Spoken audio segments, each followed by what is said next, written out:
ene adia ekoso no ade asudie responsibility eto Nana Penkra akosie wa James Kwesi Apia lawyer Safoduku Richard Osakoto ane onuma wo mo manage Asante Kotoko no ede asudie eto omo so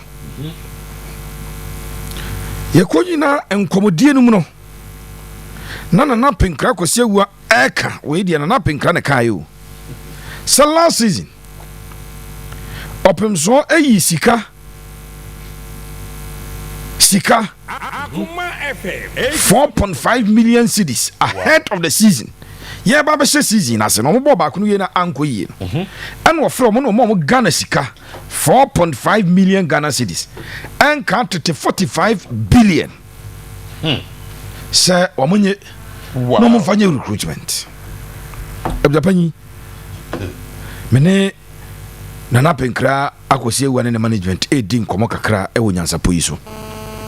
Nyansapon yesi yesane ne badwema empanyini se from antioda from you antioda akuma opemso from there said be obese bebeba nemum I am throwing this challenge to Nana Penkra and the management and say last season in fact last 2 seasons omokoje last season omoje this season omokoje figures in Kabuma are around 80 billion normally recruitment in 3 years. Wow. Fully financed by His Royal Majesty. Me person me true challenge be the man na Apenkrane Kwesi Apia no say afefo from boko menhia bi no. 87 one akwa one de e be league title FA Cup. And performance papa every Africa ade ko da bi confederation cup ko ntimenya me mfa nkoto mko wo do no na akoto di patente kwa za wa we ni pari turi na na yiwa wati ko se de besi abofo no enti ezo mo bom modern wo confederation cup nim afi no na let twema dwe za ko ko fodi tranye ye say the top boys na ya drop ya ba confederations ni mabuza panyi ehu pa. Wow.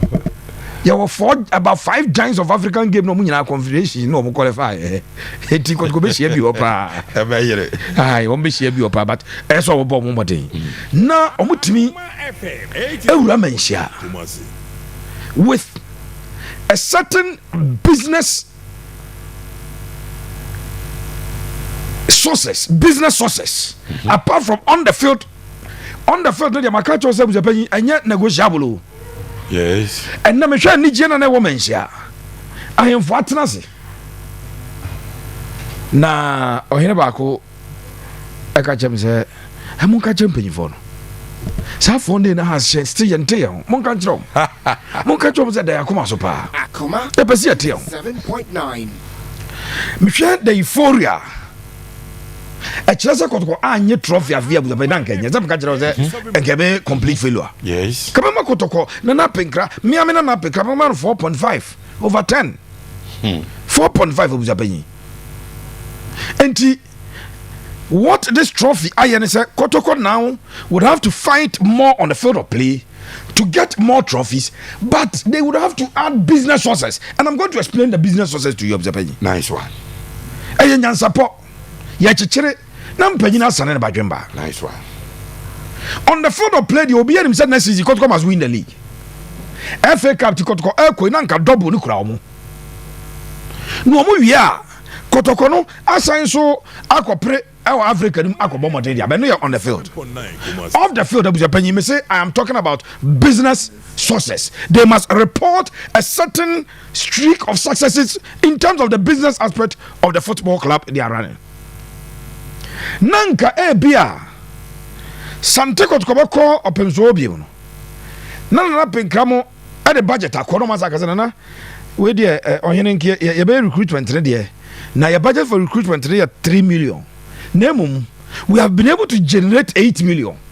And you know, and in 8 million in Nanki atoto asro se mu 3 niamfa enkonkoye recruitment. Hebet mansa e ka kire omo ebra hebet e kasa ye no se omutia yi Kotoko na nsese opemso na finance. Yesa Kotoko na finance no. as o generate enough abza panyi ti asem we pa Asante Kotoko in terms of sponsorship drive no Nana Pinkra ese wonum ehyemu kena. So there's still high sense. Michelle Kotoko omu issue official statement ahase na sponsors ni bi ho. But esa Asante Kotoko esa ehyemu kena. If they need to appoint somebody as the brand's manager or Obio in charge of sponsorship and BBA, they should seek the permission from the great one. No more appoint to be no one charging with that responsibility of the penny. Esa Kotoko, etimi enya more sponsors. Ewo on board. Kotoko must get more sponsors because Ofa Kotoko average expenditure for last season and this season abzapanyi next season ya ewura no abekosoro kai say Kotoko ebebo Africa say Kotoko bebo Africa na kodenima plane ticket ne be doso away travels no o qualify for group stages now at least over 3 trips away unim say from prelims to group stages no kwano so obebo ni nyina obeko about 8 obeko trips be 4 no obebo efie so 4 and sana so betuma wuram akobo the quarterfinals and the semi-finals o de no aba beka ho ni nyina na added cost ebeba and as a business unit what nasia no one can plan here ampa such is the expected cost and so where are the revenue streams every here and am dey babe miti expenditure no Kotoko must begin to create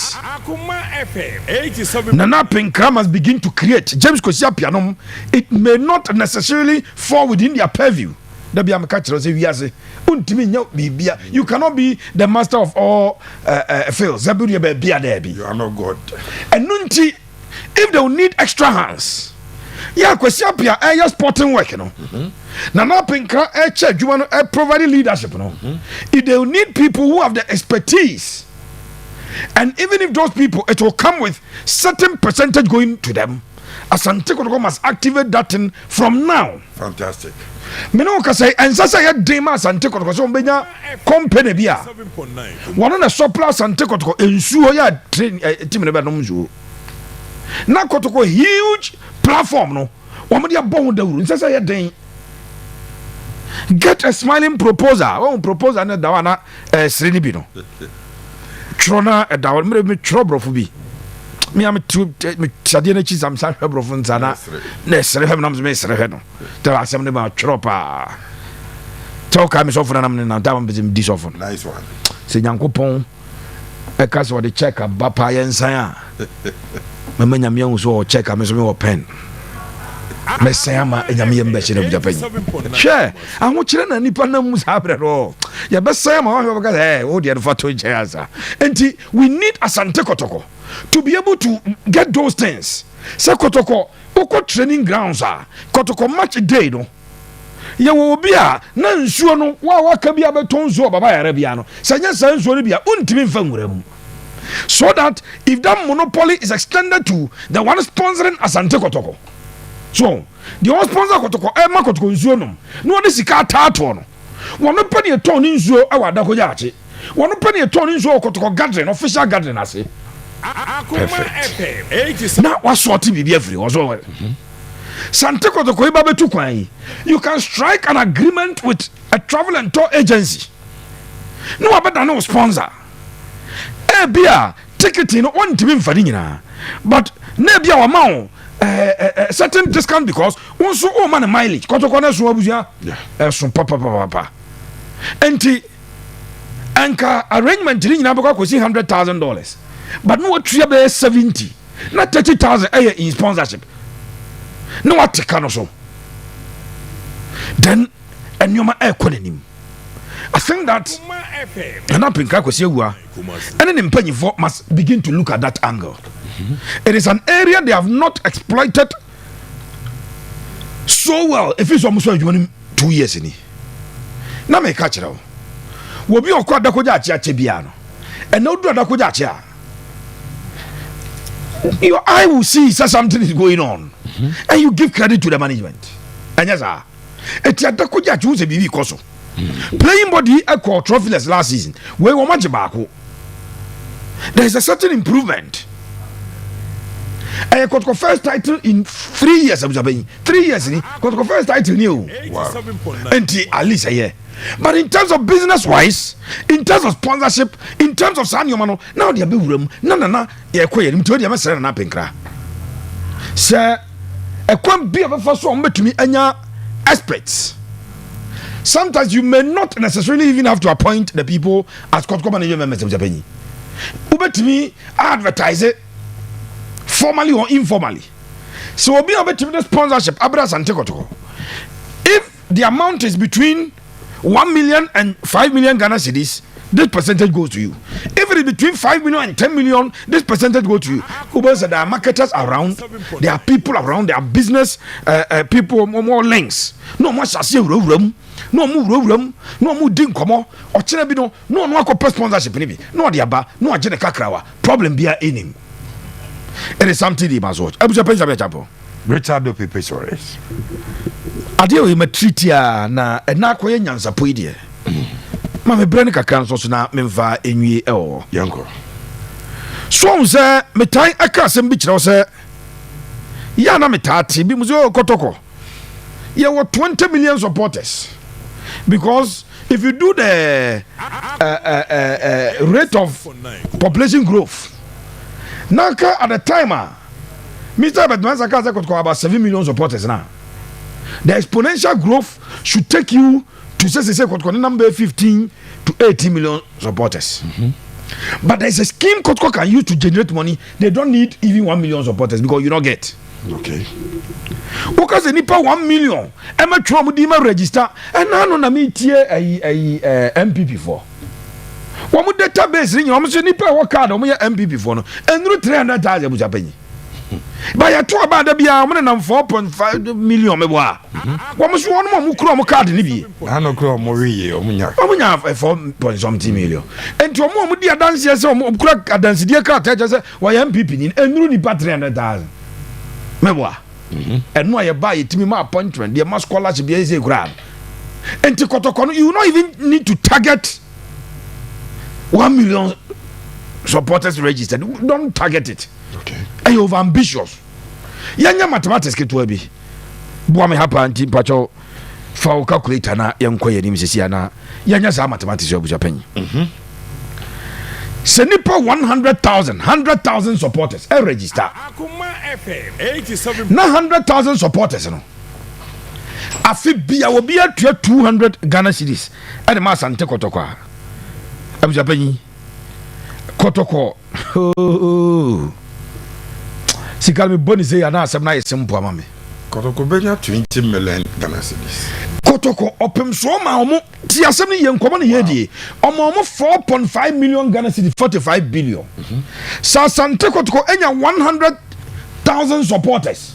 Yes. 100,000 supporters obi atua 200 cedis. Afimu ni nyina. Kotoko benya 20 million Ghana cedis, which is 200 billion. 87. Oh Wow. Abusu apenyi. Wow.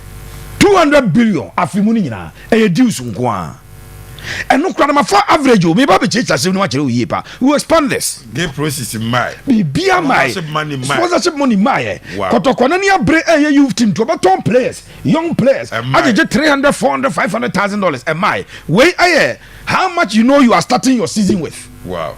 Eno kra me say for the average abujapanyi na 200 Ghana cedis no who divided by 12 16.6 16 cedis 60 pesos a month. You think it is too difficult for a Kotoko supporter to pay 16 cedis a month? Wow. Young for figure I was 20. Over 20 cedis now the multiplier it just afibia obi abet 240 cedis. Abuja 240 cedis no. What the multiply 100,000 supporters now. Ebe 24 million Ghana cedis. 24 million Ghana cedis here 240 billion. Wow. Me say my sponsorship free. My player sales free. Yes. My gate process free. Na da Kotoko no 240 billion. yeah no your supporters contribution what shots here at the abo league no say bedu sabra na Asante Kotoko I so attractive say e be a gate fees no kwa no ska e be bro enye ska ketwa but how do you sustain this nana penkra edikan adarete kwa no abja panyima ka cho say any payment that does not go with enjoyment and sustainable fa say mo eje otrim say gira kwa woni e be fo tro de ntia yenim se betua ne say o fire free kwada so e de akosi abu akwa na tro driver ni tim magina wo no abo break no atum no asha se gigiska was me sram ho akere me petra sa kamo kwa yomu ye kwa abu akwa de me ko kejeja ba me petra sa ntudi mo mam kakra mva ngoto petra wo bia ntua e bia da na bet ma to bia koma so no yi bia ma no but enya sustainable but the sustainable ne say ye kwa abu akwa ana tro na kwa abu akwa ana ya no atua usika Nice one. the payment goes with a certain enjoyment payment wo tua sika na ese unya mfaso obi free so eno ye sustainable se bibia ma attach sika tua na somebody may pay the first year second year no abusa no say even though the amount is negligible because 20 cities they abusa panyi if you give me the responsibility to organize 100,000 people and those people are supposed to pay 20 cities I am able to convince them to me for the first year second year but I got third year no people say oh na dey matum nya eviri me no majai me matia me nya bi we me nya bi but if you put something so the bibi to wa Something like. I don't hear baso ebuja penyi and never that say we bre no e wo mi had the education kakra Nice one.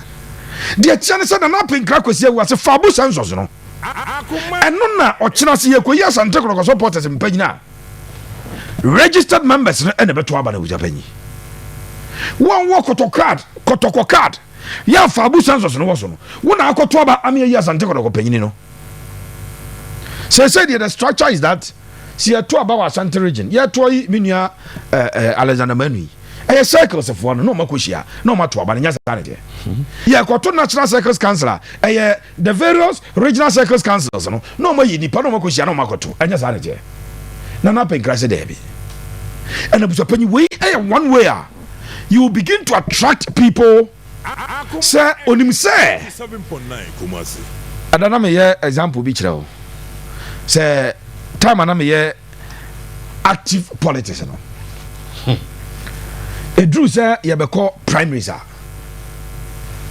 ye office unjimi ntum because obi e betua ni deals no bi ba Yeah.